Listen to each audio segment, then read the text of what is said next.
The first night I slept on the floor outside her bedroom door, I understood what she meant. "You won't last a week living with me," she'd said earlier, her voice sharp, almost daring me to quit.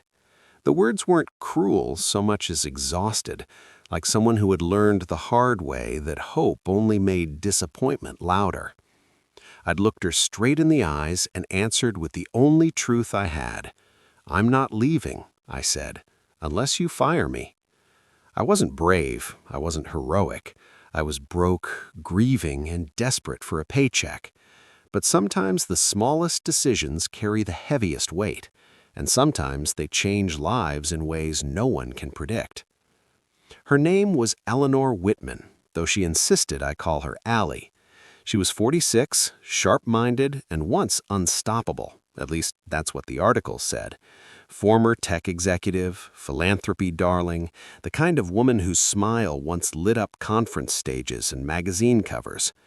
Then a drunk driver ran a red light 3 years ago, and the world took a sharp turn. The crash didn't kill her, it did something worse. It took her independence. When I first walked into her house, I thought I'd made a mistake.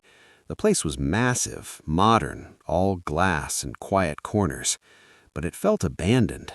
Curtains drawn, dust on the shelves, the kind of silence that presses on your chest.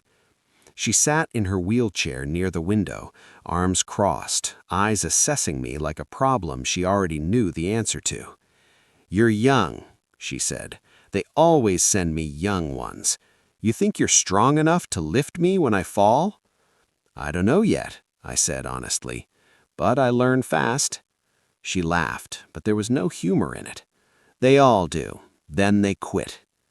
That was how it began, not with warmth or trust, but with a challenge. The job description was simple on paper: live-in caregiver, light medical support, household help. What it didn't mention was the emotional landmines, or the nights when she'd refuse help out of pure stubborn pride, or the mornings when she'd stare at her reflection like she was looking at a stranger she didn't recognize. The first week was brutal. She tested me in small ways at first, spilling water and watching to see if I sighed, dropping her phone just out of reach, calling me at 3 in the morning because she might need something, only to say never mind when I arrived. I wanted to quit by day 4. My back ached from sleeping on the floor beside her room just in case she needed help overnight. My pride took a hit every time she reminded me I was replaceable. And yet, every morning, I showed up. Not because I was noble, because leaving felt like another kind of failure. I'd lost my father the year before. Heart attack, sudden, unfair. He'd raised me alone after my mom passed, working double shifts, never complaining. The night he died, I'd promised myself I wouldn't walk away when things got hard. I just didn't know how soon I'd be tested. One afternoon, about 10 days in, she finally snapped. "Why are you still here?" she demanded as I helped her transfer from the wheelchair to the bed. Her voice cracked, and that scared me more than her anger ever had. "Don't say it. Don't you get it? I'm not going to get better. I'm not inspirational. I'm just stuck." I didn't answer right away. I focused on steadying her, making sure she was safe before I spoke. "I know," I said quietly. "I'm not here to fix you." She looked at me then, really looked. Her eyes were wet, furious at the weakness. "Then why?" she whispered. I thought of my dad's empty chair at the kitchen table, of the nights I wished someone had stayed. Because everyone deserves someone who doesn't leave. She turned her face away. For the first time, she didn't argue. The house began to change after that, slowly, subtly. She let the curtains open. She asked me to cook with her instead of for her, barking instructions from the counter.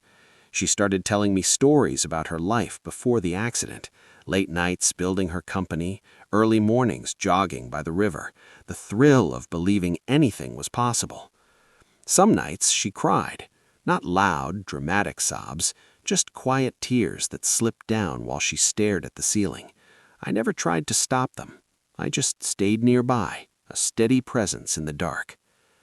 3 months in, she fell. It happened fast. 1 second she was transferring on her own, determined to prove something, and the next she was on the floor, pain flashing across her face like lightning. "I told you not to try alone," I said, my voice shaking as I knelt beside her. Don't say it." She tried to push herself up and failed. That was when the tears came, hot and furious. "I hate this. I hate needing you." I lifted her carefully, every muscle straining, my heart pounding with fear of hurting her. "You don't hate me. You hate that the world changed without asking you." She went still in my arms. For a moment she felt small, fragile, nothing like the woman who once commanded boardrooms. When I set her back in the chair, she didn't pull away. "You were wrong," she said quietly. "You did last a week." I smiled despite myself. "I guess I'm stuck." She shook her head. "No, you stayed." And in that moment, I realized something profound. Selflessness isn't about giving everything until there's nothing left. It's about choosing every day to show up, not because you're obligated, but because you care. We didn't save each other in some dramatic, cinematic way. We simply stayed. And sometimes, that's enough to change everything.